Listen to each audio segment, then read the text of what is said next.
महाराष्ट्रातील number 1 TV channel आवाज TV, आवाज आपल्या सर्वांचा। धुळे तालुक्यातील निमखेडी गावात गुरुवारी सकाळी 10 वाजेच्या सुमारास एक अनोखी घटना घडली। पाण्याच्या शोधात भटकंती करत अंदाजे 12 ते 15 वानरांची सेना गावात दाखल झाली। या वानरांमध्ये नर मादी दोघांचाही समावेश होता। उन्हाची तीव्रता आणि परिसरातील जलस्रोत आटू लागल्यामुळे ही वानर सेना गावाच्या दिशेने आली असावी असा अंदाज ग्रामस्थांनी व्यक्त केला आहे।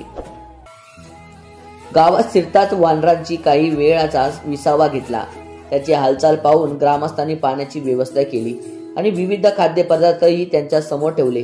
बिस्किटे, फळे आणि अन्न पदार्थ वानरांनी आनंदाने सेवन केले।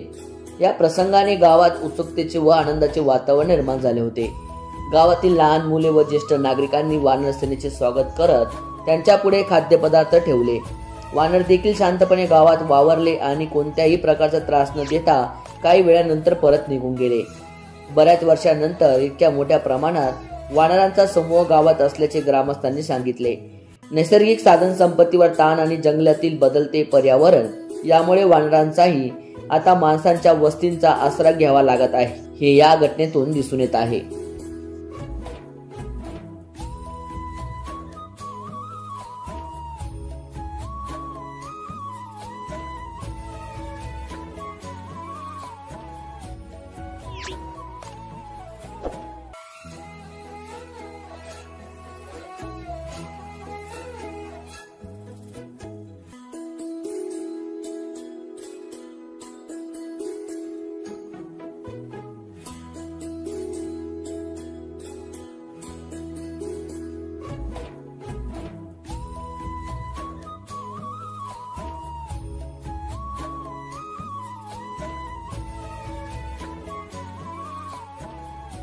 रोजच्या ताज्या घडामोडींसाठी आवाज टीव्हीला सबस्क्राईब करा आणि बेल आयकॉन प्रेस करा।